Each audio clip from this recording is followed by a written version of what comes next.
What's up, guys? It's your boy Ron here, and I am firstly going to show you guys what I am repping right here. A group of my friends, well actually not a group, they're a couple. They're really funny. They have their own channel. It's called Z and Vanna, and they're really dope. So I definitely check them out. They post the most hilarious videos. There's one where they did like a childbirth simulator or something like that, and I thought that was really cool. I always wanted to try one of those. Probably not from seeing their video. There was a video where they did this overnight prank and they had my brother in it. I was a little upset because that was not a wise decision, but it all worked out, and they're really good friends of mine. They're really cool, so I definitely check out their channel. I'm sorry, this is a very sensitive subject for me. Because it's very emotional. So I'd recommend you guys grab some tissues, because it's going to be a ride.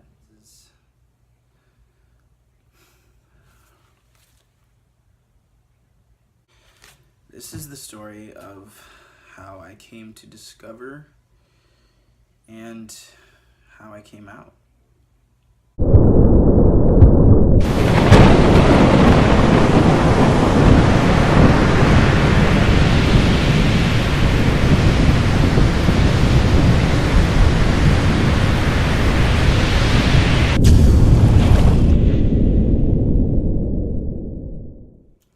So firstly,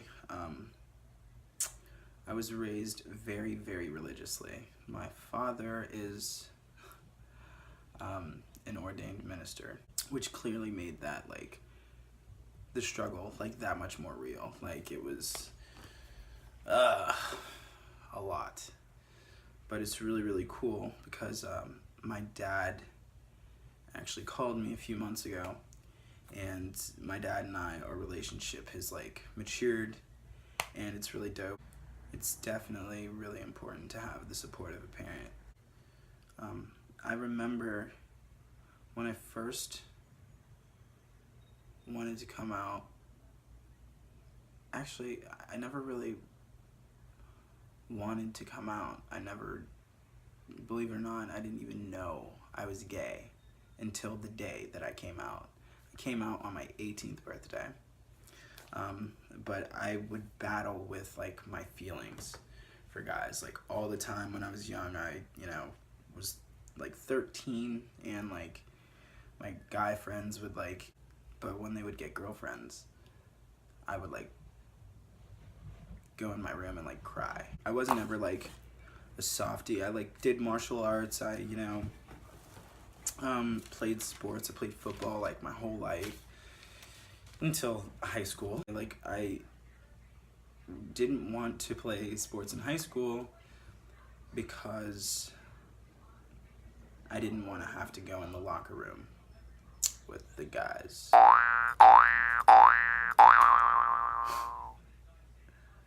Yeah, it's like I said, I was really religious, and my dad would like preach about homosexuality and the sin that it was, and the terrible abomination it was. And so in my opinion, the reason why I never even knew that I was gay was because like it was a choice. I had the choice.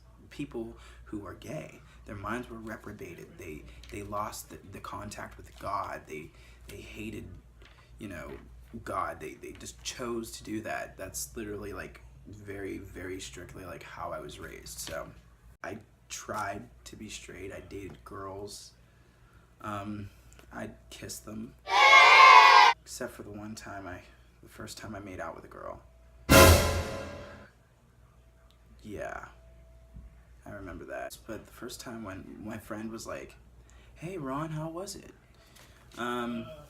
I literally told him, it's like, yeah, I've always imagined what kissing would be like, because I was one of those weird kids that would like practice on the mirror, and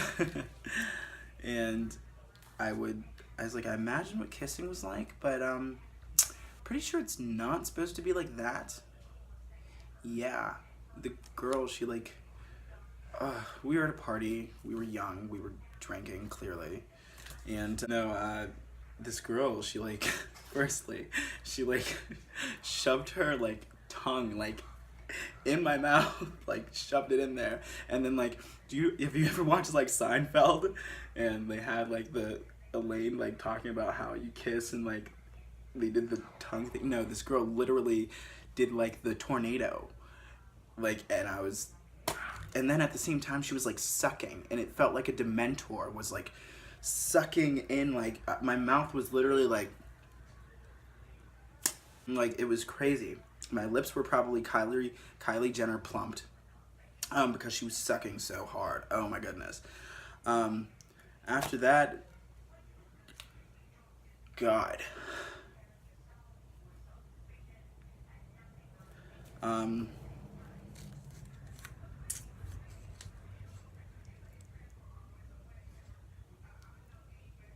I also struggled growing up with internalized homophobia. I remember friends would ask me, not even friends or just random people, or they'd be like, Ron, are you gay? You know, it doesn't really matter to me, but because of how I knew it was wrong, it was evil, I would get angry. I would get very, very angry. Usually someone would just be like, no, you know, just regularly. I would get so defensive. Meanwhile, at this time when I'm so defensive, I still did not understand. I had these feelings for these guys. I did the ritual, and I still did not understand that this is who I was. I did not understand that. Like, it was terrible. I used to go home and beat myself up about it. I would cry. I would do the most terrible, terrible things to like try and change myself. I prayed. I thought God hated me. And that's why he made me this way. Especially growing up and getting older, other bad stuff started to happen, and then I figured bad stuff was happening to me in my life because of how I am. But I'm like, why am I this way? I'm trying so hard to like try and be straight, and it just didn't work.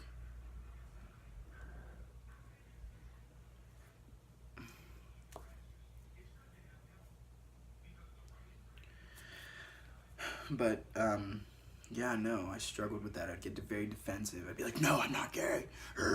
Roid rage angry. Yeah, no. But I also would say terrible things. I remember I was with my friend. We were down at the park, down the street, and I don't know why the topic came up, but we were talking about if we had a gay son. And everybody went around, and I remember the one friend that I have, who I still respect to this day, Trinaya. She was like, it really wouldn't matter to me. And I remember saying, shit, oh, this is terrible. Makes me almost ashamed of myself. Shit, dude. I used to say, if I had a gay son, I'd kill him.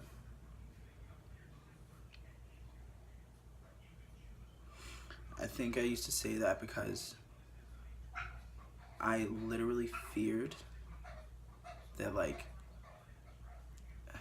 my dad would have probably done the same thing to me. I was literally petrified to be who I was. Literally petrified. And then I was getting older, you know, teenage hormones, and everything was just really depressing for me. And basically, I remember the day before my 18th birthday,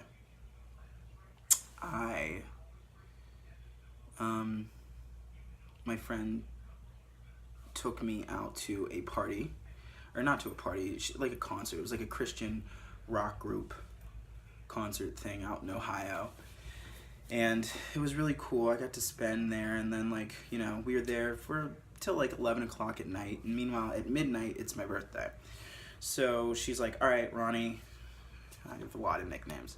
we're gonna make a pit stop. So, and mind you, I have the best friends in the world. I have the best support group. My family is awesome. I'm actually at my aunt's house right now because I love being around my family. My cousin Mikey is like in the next room, and I love him so much.